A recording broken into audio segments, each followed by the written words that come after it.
Thank you very much for the invitation to present this challenging case of HIV in pregnancy. Some cases are challenging because they're particularly unique and complex, but this case is challenging in some different ways. It's something that we do see from time to time, and the challenge is often what should we do and what could we do better, if anything. So by way of background, this was a 19-year-old Ugandan woman who was separated from her partner, and she was approximately 33 weeks into her first pregnancy when she attended for her first antenatal appointment. And at that appointment, she was given a new diagnosis of HIV. Full history and clinical examination didn't show much else going on. Of course, she was very anxious about the HIV diagnosis. And understandably, given that she'd only come out of home that morning to come to clinic, she had not yet told anybody about her HIV diagnosis.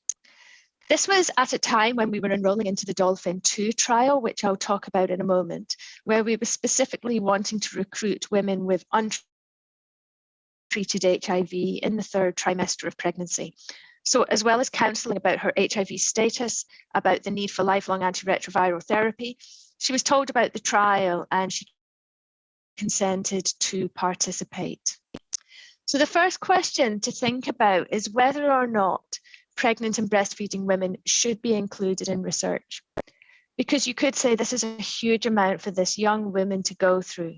19 years old, first antenatal appointment, new diagnosis of HIV, commencing on lifelong therapy, and now we want her in a trial. Is that right?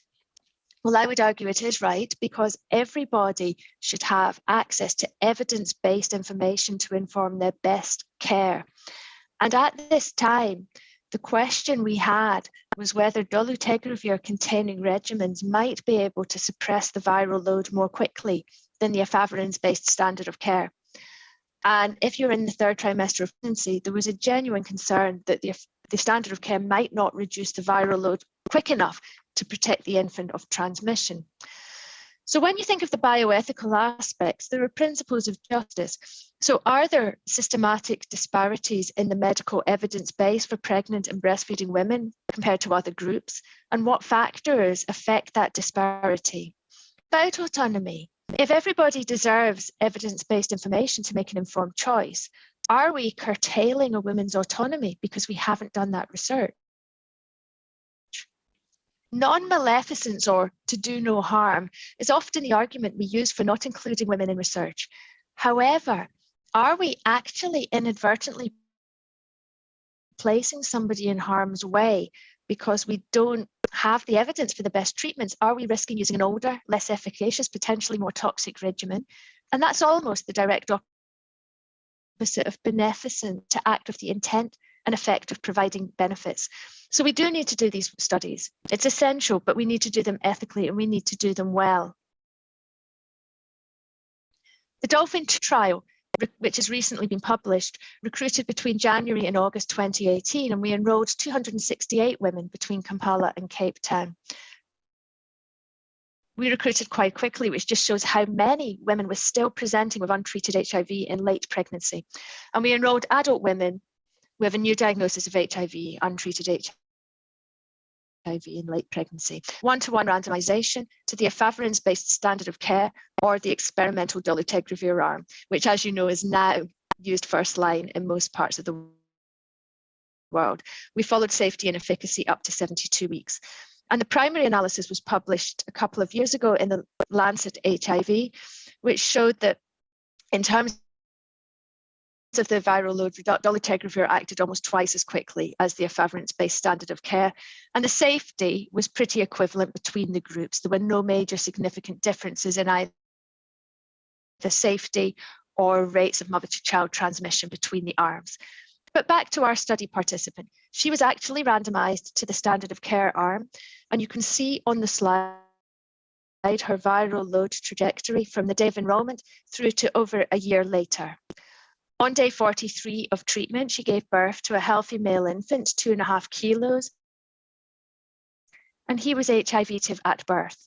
Then, accordance with protocol and national policy, she breastfed for 6 months and the infant received prophylactic nevirapine, and the infant had several further negative PCRs.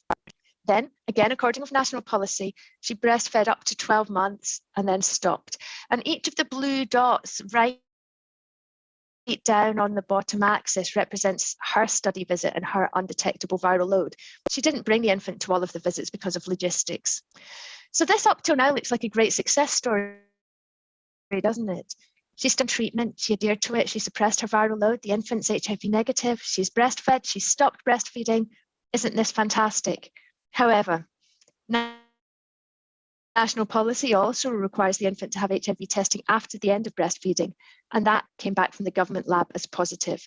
This was somewhat shocking to the team, and so we immediately did a repeat in our research lab, and unfortunately it did confirm the diagnosis, and the infant was commenced on national policy regimen. I mentioned we also followed the mother-infant pair up to 72 weeks, and at study exit, unfortunately, her own viral load had now risen, probably partly due to upset about this whole situation and the distress, and the motivation for strong adherence had perhaps gone.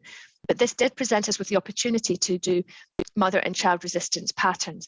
Now, this doesn't project particularly well, but in summary, we've had fully sensitive strains, and you can see from the polymorphisms noted that this seems to be the same virus, confirming that it almost certainly was a direct mother-to-child transmission rather than an alternative source. So the next question I wanted to think about was what might have gone wrong here. I'm aware this is a pre-recorded presentation, but the discussion's going to be live. So please do use that box for anything that you're thinking about, either for this question or any of the others. So what happened? Was it that there was quite a long time between some of the study visits? Was she having blips in between that time? Is that what it meant? Was it a breakthrough transmission because of cell-associated DNA in the breast milk? Was it transmission from another source? I've suggested the evidence goes a bit against that, but it's something we should have at the back of our mind. Or was there something else going on? And into the third discussion point, was breastfeeding the right choice anyway? This can be quite an discussion, particularly in higher income countries. Of course, in low and middle income countries, formula feeding is not affordable, feasible, acceptable, sustainable, or safe to the majority. And therefore, most national policies and the World Health Organization suggest that exclusive breastfeeding is the right thing to do. But actually, breastfeeding has many, many benefits.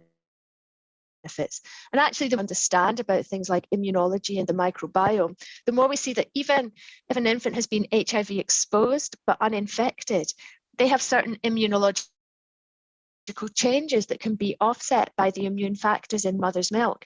So if an infant's been exposed to HIV, perhaps breastfeeding has even more benefits than you might think. I've already mentioned WHO recommends exclusive breastfeeding because it is still the safest option. And even if a woman could access formula, in many situations, breastfeeding is the only socio-culturally acceptable choice. It's quite heartbreaking qualitative work where women talk about how when they're bottle feeding, everyone hounds them about why you're not breastfeeding. And actually, it's tantamount to disclosure of HIV status. And that itself is associated with harm. People often worry about drug transfer from mother to breastfed infant, and I could talk about this at length, but the summary is that yes, most antiretrovirals do transfer into the breast milk and can be measured in the plasma of the breastfed infant, but I'm not aware of any cases where that's been associated with a drug-related toxicity. But it's not all good, is it? Because there are concerns. From existing evidence, it seems that the risk of HIV transmission is not zero, even if this plasma viral load is suppressed. So the U equals U, undetectable equals untransmissible message is very powerful and very liberating when it comes to sexual transmissions. However, we cannot proclaim that same message for breastfeeding. The reason is thought to be that antiretrovirals suppress the cell-free RNA. So what we measure when we measure viral load, but they don't suppress the cell-associated DNA. And breast milk is a very cellular matrix, and some of the transmissions have been associated with cell-free DNA. Adherence can also be very challenging postpartum, even in the best motivated, most well-organized women.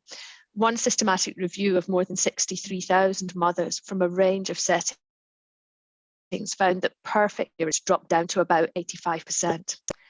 Another concern is that whilst the drugs are not toxic, it has been shown in a couple of studies that if an infant acquires HIV through breast milk whilst the mother's on drug, those low concentrations of drug in the infant plasma can help select for resistant strains.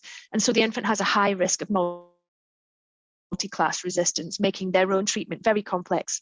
We didn't see that in this case, but it is a real risk. And when you're having discussions with a mother about individualized choice, there's always questions about how much risk is acceptable and who should make the choice. The numbers on this slide refer to a range of references if you want to look at this in more detail. And I've put this slide in primarily for the enduring materials. The final discussion point is to do with the fact that this was a woman who presented in very late pregnancy.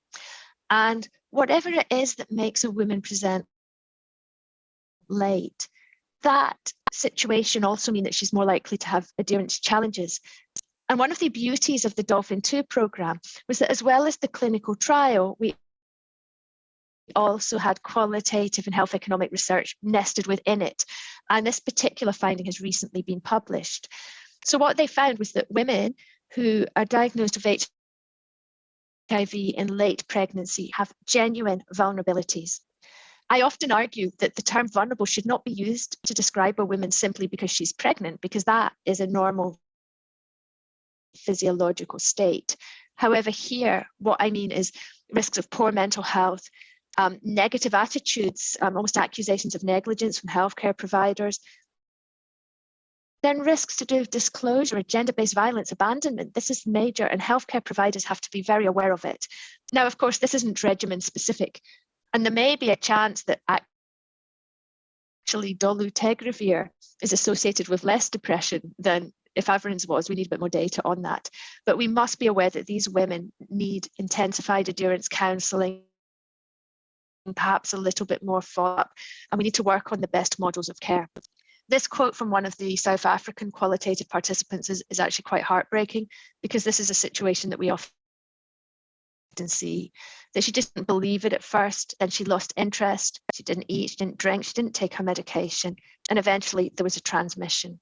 And that's the kind of situation we really want to avoid.